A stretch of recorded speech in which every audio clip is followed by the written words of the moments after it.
Hi, I'm Dr. Wanli Young. I'm a practicing family doctor here in Salford, and I'm also a Lee International instructor teaching Lishi, a Taoist family system of health arts that involves Taoist tai chi, Kaiman Taoist yoga, meditation, breathing exercises. I've heard of practitioners learning about the Tao through music or through calligraphy, and that's what's brought me here to the Tien Tao temple in Salford. I'm here to speak to some representatives of the temple and find out what their understanding of the Tao is and see if we have any shared experiences. So can I ask, you mentioned earlier about Yvonne kind of bringing friends in. Have you influenced other people to kind of find the Tao, and how do you go about that? How do you feel that affinity for people? I think it's by example, because when people speak to me and they always want to come and receive blessing. Mm-hmm. So, I can't disclose anything about the blessing to anyone. It's just, they have that affinity within themselves. They've already started to cultivate. Mm-hmm. So coming to the temple helps them even further. Mm. So. What we normally do is we speak to them, but it's like planting the seed, isn't it? We plant the seed. Mm-hmm. Even if they don't come, it doesn't matter. But one day when they come to realization, they will actually, when the time is right. When the time is right, yeah. Mm-hmm. So they will come. Lovely. Yeah. Lovely. I sort of just put it out there, if I'm on Facebook, I'll say there's blessings such weekend, and I know the right people will come, and whoever doesn't come is not meant to come. And I think that really comes across, that there's no pressure to join. You're not going to go to hell if you don't come into a class or anything like that. There's no pressure. And similarly, kind of in the classes that I take in Salford, it's very similar to that. It's people come when they can do, and they'll get the benefits when they're there. But if they can't make it, they're always welcome to come back, kind of many months, years even down the line. They can drop back in, and we kind of keep that welcome open door for them. Yeah. And we also have an open day once a month, and we have healing evening at on the last Wednesday of the month. So it's just putting the invitation out there. So they will come by themselves sometimes. Yeah. So they can receive healing for free, and they can sample the energy of the temple. And once they come in, they always come back. It's very strong, kind of. Certainly when I came in, I could feel it was just such a lovely, warm feeling that washed through you. Yeah.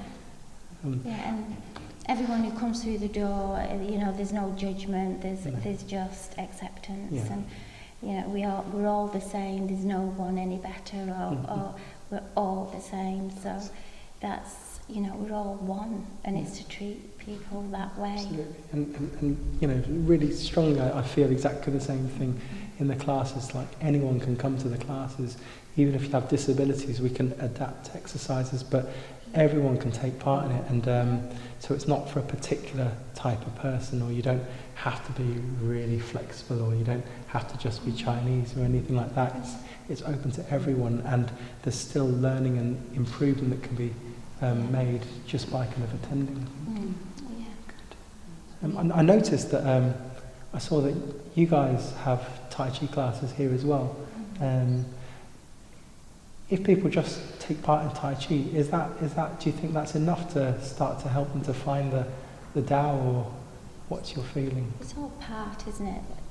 Finding that balance. So we're working. It's all the same energy, isn't it? It's the Tao. It's like you say, it's wordless. We can't. There's no words. So it's the flow. Absolutely. The Tai Chi is actually giving the balance. So once they can find their balance, and also coming here, they like the energy here, so they will start to join us and come for the blessing. Yes. Brilliant. I was just going to ask about whether there's any particular diet or dietary requirements for how you kind of practice or follow in the temple. from the beginning, there's no compulsion. We will only encourage you to partake in vegetarianism.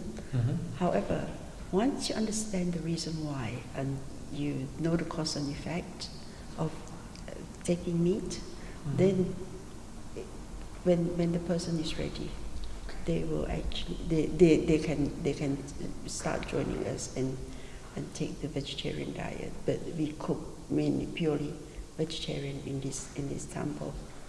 In Lishi, we've got a set of guidelines called Cheng, which give dietary advice about how best to eat and how it would better your health and the kind of energies in your body. And it's mainly a vegetarian, local, whole grain kind of diet.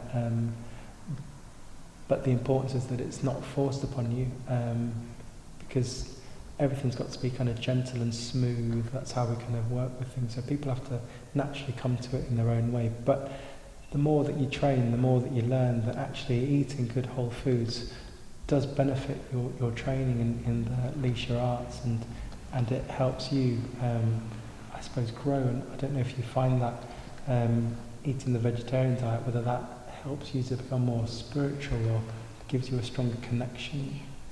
It does. It actually gives you a better connection.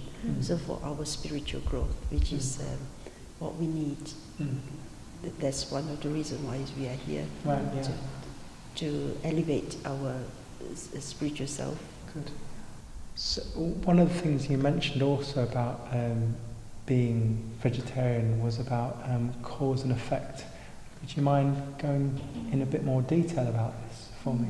Well, when animals are slaughtered, whichever way, they're full of fear. So when we're eating the meat, we're actually digesting that energy. So we take on that karma. And all living beings, animals, feel pain. So it's just, once you start to see what goes on in the farm industry, and it's unbearable, unthinkable to hurt an animal just to feed ourselves. And it's growing and growing. They're cutting the rainforest down for extra space for cattle, and so it's just farmed for our food, for our greed. It's not even, it's just greed. So the karma comes from eating the meat that's full of fear, and when an animal is about to be slaughtered, the chemical it releases goes into the meat that we eat. So to keep a clear connection, if we are eating meat, we will become angry and fearful, because we're digesting that energy, because everything is energy. So every thought is an energy, every word, every feeling, everything is out there and it ripples. So when we start to actually have compassion and realise animals do feel pain, if we go to any animal, it's got and hurt it cries. So the more compassionate you become, and the clearer your connection. So once you start that journey, and we don't eat garlic or anything of the onion family either. Finally, I'd just like to ask about what benefits you felt from starting on this journey and looking for the Tao. How has it affected your life? It's changed it completely. My confidence has grown. I know who I am.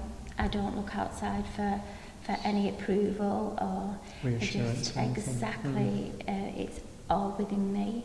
So it's just given me such a strength, an enthusiasm, a passion, a health, everything good for life.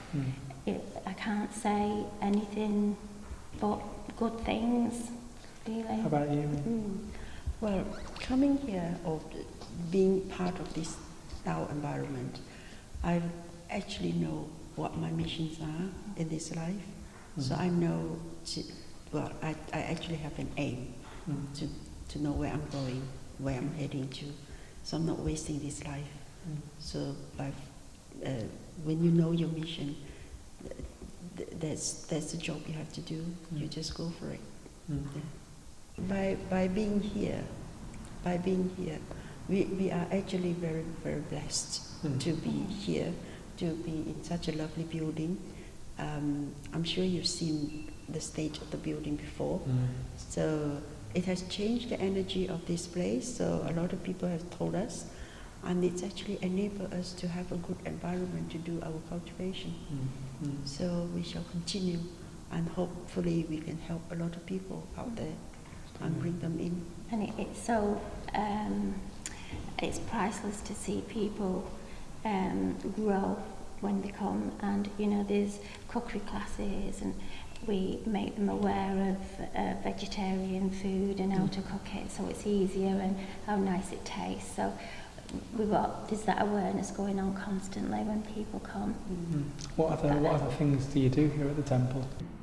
We have Reiki classes, we have meditation classes, tai chi, yoga, Pilates, Gong meditation, reading card courses, anything to help, any self-help we think that will benefit, that's what we sort of look into.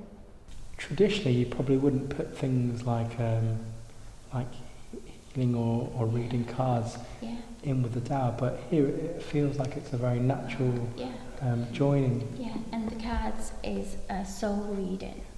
So it helps you to, whatever is going on in your life that is causing you pain, it just helps you to look at it in a way that is healing and to be able to forgive and so it helps you to grow from whatever experiences you've been through.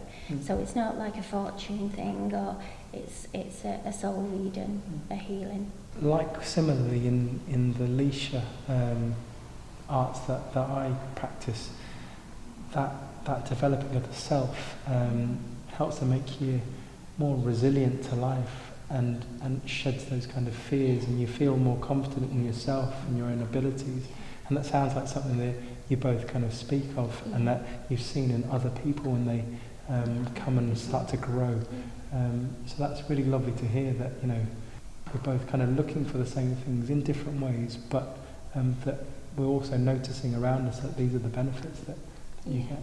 Yeah, and it's lovely to see people when they start to see things differently, how stronger they become, and the confidence that builds within them, they start to shine, and everybody has their own unique gift.